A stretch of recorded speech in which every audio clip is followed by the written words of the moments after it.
আসসালামু আলাইকুম। নিশ্চয়ই সবাই ভালো আছেন। আজকে আমার একেবারে দেশি একটা রেসিপি নিয়ে আসছি। অনেকদিন পরেই বলতে পারেন যে একটি রেসিপি নিয়ে হাজির হলাম।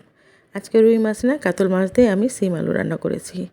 তাই মাছগুলো খুব ভালোভাবে ধুয়ে পরিষ্কার করে নিয়েছি। একদম তো দেখে বুঝতেই পারছেন ঝকঝক করছে। মাছগুলো ভাজার জন্য একটু লবণ আর একটু হলুদ দিয়ে এখন খুব ভালোভাবে মাখিয়ে নিব। অনেকে এইখানে মরিচের গুঁড়া ব্যবহার করেন।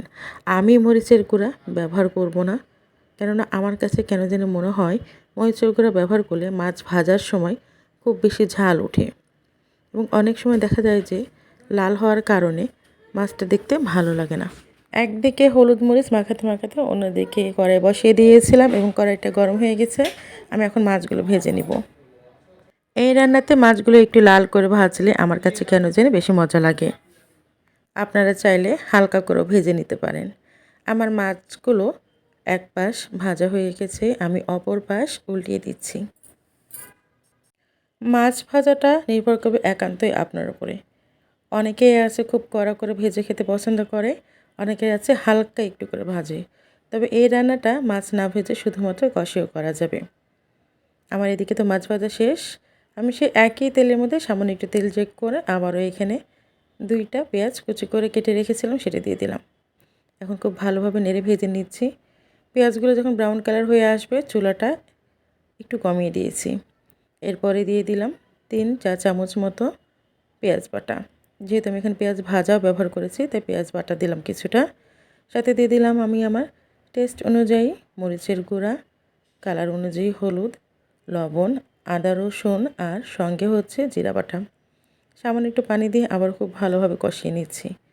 আমি সবসময় বলে থাকি, আবারও বলছি, আমার কাছে মনে হয় মশলা কষানোর ভিতরেই আসল স্বাদ লুকিয়ে আছে। মশলা কষাতে কষাতে যখন রং চেঞ্জ হয়ে যাবে, তেলটা উপরে উঠে আসবে, ঠিক সেই মুহূর্তেই আমি এখানে আমার আগে থেকে কেটে পরিষ্কার করে রাখা সিম আর আলু দিয়ে দিচ্ছি এবং সিম আর আলু বেশ অনেকক্ষণ ধরে ঢেকে ঢেকে আমি কষাতে থাকবো।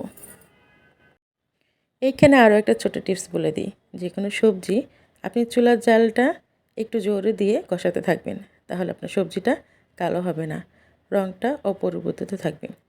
আমি এখানে আপনার ভিডিওতে দেখে বুঝতে পারছেন বেশ কয়েকবার ঢেকে ঢেকে দিচ্ছি আর কষাচ্ছি। এখন এই পর্যায়ে আমি কিছু টমেটো দিয়ে দিলাম। আমি এইখানে 2টা টমেটো দিয়ে দিয়েছিলাম।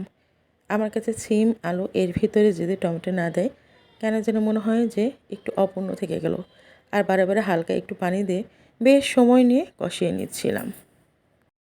আমার মা বলতো সিম কষাতে কষাতে যখন একেবারেই নরম হয়ে যাবে, অর্থাৎ হাফ ডান হয়ে যাবে, তখন যেন এইখানে পানি দিয়ে দিই। আমিও সেইভাবেই সিম কষাতে কষাতে যখন দেখলাম যে না হাফ ডান হয়ে গেছে, তখন আমি এখানে পানি দিয়ে দিয়েছি। পানিটা ফুটে উঠলে এবার আমি মাছ ভাজাগুলো দিয়ে দিলাম। অনেকে করেন কি এখানে পানিটা ঠান্ডা অবস্থায় দেওয়ার সাথে সাথে মাছ দেন, এটা একদম করবেন না। আমার এখানে মাছগুলো দেওয়ার পরও বেশ সময় নিয়ে যখন পানিটা একেবারে ছাঁকা ছাঁকা হয়ে এসছে, ঠিক সেই মুহূর্তে আমি কিছু ধনেপাতা দিই। শীতকালে টমেটো ধনেপাতা এগুলো না হলে কি চলে বলেন। এখন দিয়ে দিলাম কিছু কাঁচামরিচ। মুখটা ফাটিয়ে দিয়েছি, গন্ধটা থাকবে, ঝালটা বের হবে না, খুব ভালো লাগবে খাওয়ার সময়। এই তো আমার এখানে একদম রেডি হয়ে গেছে। আর সাথে দিয়ে দিলাম এখানে টালা জিরার গুঁড়া। এটা ছাড়া আমার রান্না যেন অপরিপূর্ণ। তো অনেক দিন পর একটা ভিডিও নিয়ে আসলাম, আশা করি আপনাদের ভালো লাগবে। যে যেখান থেকে দেখবেন সাথে থাকবেন। আল্লাহ হাফিজ, আসসালামু আলাইকুম।